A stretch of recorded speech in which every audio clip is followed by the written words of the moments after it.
starts with health, history, health is a human right, global snapshot. She looks at healthcare passingly, though in a marvelous place like Cuba, which reminds me that democracy, alas, has many good virtues to it, but not necessarily the only form of government that can ensure a good health system. She refers very appropriately to the socialization of healthcare in Cuba on page 9. And look at Cuba. James Grant, the great head of UNICEF, who is alas no more with us, Dr. Billu and I had the privilege of hosting him in Malir in 1981. And for an American to pay this compliment to the Cuban public health system was the best ever. He said, if there is one health superpower in the world today, that is Cuba. And therefore, much as of course we must continue to learn from democracy, I think even dictatorships, one-party dictatorships, as has been proved in China, as was proved indeed even in the Soviet Union, which in some respects delivered public health care at low cost or no cost, Pakistan has a great deal to learn. Because we sometimes make the mistake of assuming that simply because we have a democratic government, it will act as a magic wand. So she takes a global snapshot, she looks at the public system, market system, regulation, oversight, financing, employers' contributions, staff absenteeism, pilferage, one of our favorite pastimes, malpractices, primary health care, behavior change, my God, innovations in service delivery, where she looks at how new technologies, whether it's the mobile telephone or an oracular lens that's being offered for just $5, where applications of new technologies could help make new service concepts affordable and available on a mass scale, with about 10 crore telephones at the moment in the hands of our people, out of 16 crore people. Capacity building, cost of medicines, social policy, not looking at social policy just as education policy or health policy, but a comprehensive vision of what social policy means. And the reform agenda, finally the cost of medicine. So she virtually hasn't left any aspect untouched, except perhaps the population sector, where she does refer to it.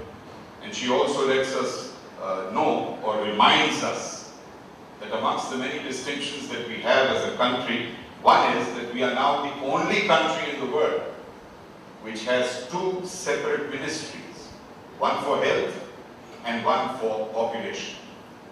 And the results of which, of course, are obvious, because we have not been able to integrate these two most relevant processes into a singularity and into a coherence that is so badly required. With one observation on page 49, I simply want to record, first of all, the observation that she's quoted, and this is interesting. Under the heading of factors that lead to poor health status and political factors, conflict and disaster, she makes the statement that the recent conflict and extremism in Pakistan has claimed more lives than deaths from maternal and child health and HIV and AIDS combined in 1 year. That's a very startling and a very strong statement. I hope it is not true, and this is not to disrespect the credentials and the ability of the author, but when I looked up the references, she attributes this to The Economist. Now, The Economist is a very well-reputed paper, a very reliable paper most of the time, but they too are capable of gross errors. About 2 years ago, they gave us the dubious honor of calling Pakistan the most dangerous country on earth. And though some of us may be tempted to share that view, it is certainly not so. And unfortunately, The Economist very rarely gives the byline, especially for its overseas correspondents. So we don't know whether this particular statement is factually correct. And I would urge that you should take The Economist also with a pinch of salt and pepper, and not to take them for granted. And then on the rational use of drugs, she reminds us of something that is shameful. And it is so good that the Director General Health is here today, because our approved drug list exceeds 400 drugs, which is the largest, longest list in the 8 South Asian countries. And what is the justification for this? I'm not trying to personalize it and address it to the distinguished Director General. This is a historical process. It was not invented by the current government. But we need to address this undue dependence on an excessive number of drugs, which leads to its own complications. And of course, the reform agenda which she identifies is most comprehensive and thoughtful. It is a thought-through process, and it talks about the need for multi-stakeholder consultation, participation, not simply the formulation of a government or a ministry or a cabinet, but something that evolves through participation.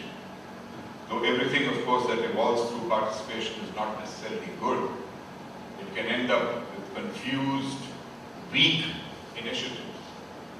And when we talk about initiatives, it's interesting, she hasn't mentioned this, but in that tracing of the historical process by which health initiatives have emerged in Pakistan, it is apparent that for the first 47 years of Pakistan, from 1947 to 1990, we didn't have a single overarching national health policy.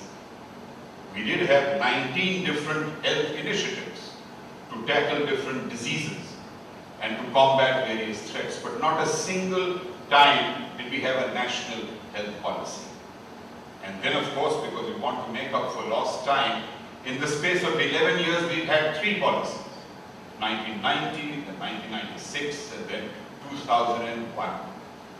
And perhaps that reflects the other problem, the lack of continuity and consistency in implementation of whatever has been agreed upon in a given policy, which needn't be rigid, but which needs to be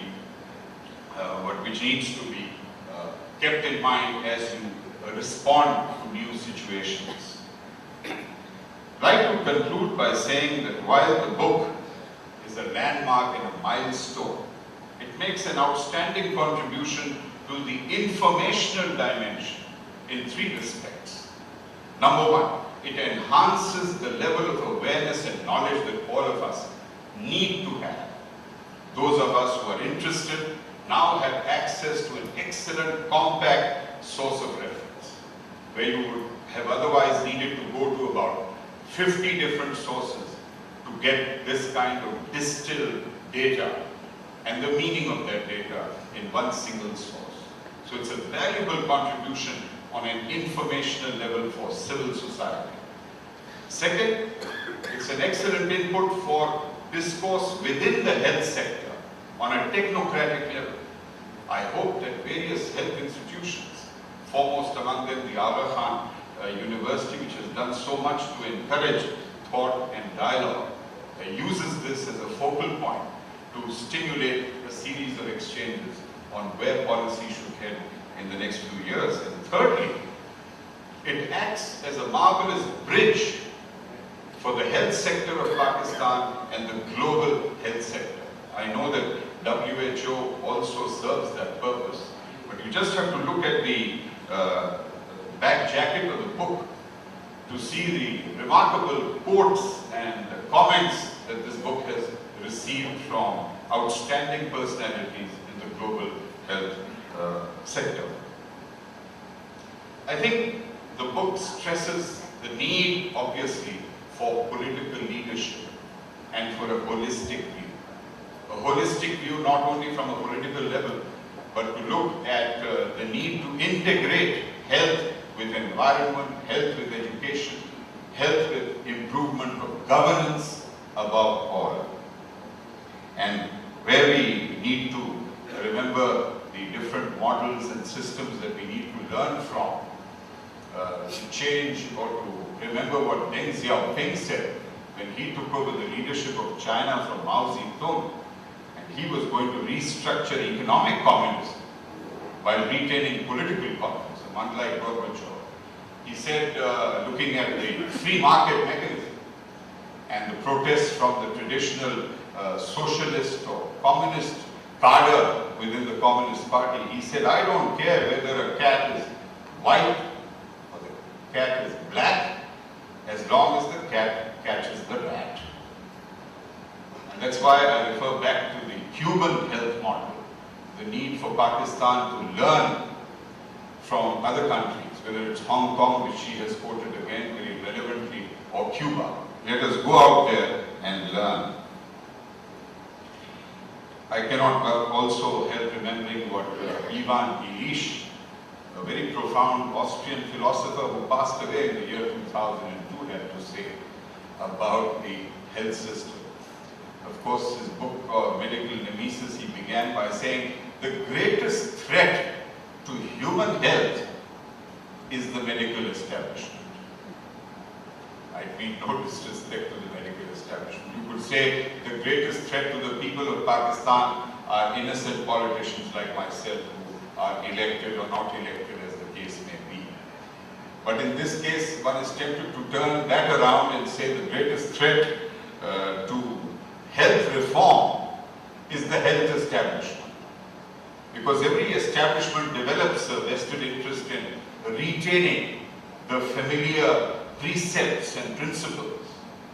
And perhaps we should not grudge that. I, as a Pakistani citizen, marvel at the capacity of our rotten, corrupt, inefficient public health system to render enormous service under extremely adverse conditions and do whatever they are doing. Most of us here in this hall today are privileged to be able to afford the best possible health care. Many of us are able to fly out to London, to Mumbai, to Singapore, to New York at 24 hours notice. So we don't know what it's like if you neither have a passport or a visa, you cannot afford an air ticket, and you have to depend on civil hospital or the district hospital in some remote part. And I think we do not often acknowledge the great service rendered by our public health system, with all its limitations. It is capable of excellence, and it is also capable of insensitivity and inadequacy. But we must take strength from Pakistan's remarkable ability, whether it is to increase the average age expectancy from 49 at the age of when we were born as a country, to now it's over 62. That's happened in other parts of the world as well. But it's not all bad. And whether it's the private sector that has excelled in showing what health facilities can offer in Pakistan. As my final piece of unwanted advice, may I submit to the distinguished author that in the second edition, it would be so nice to feature, even at the risk of being anecdotal, actual case studies of living people, a child, a woman, a man, in a village, in a Kachi Abadi of Karachi or Lahore. Show us their faces. Tell us how our health systems have actually helped cure some disease that they were suffering from, how they've survived. And that will, I think, give the book a dimension of visualness and a dimension of engagement that even a general reader will be able to easily enter into. Because this book deserves to be read beyond the health sector. The health sector is far too important to be left to health professionals alone. Thank you for your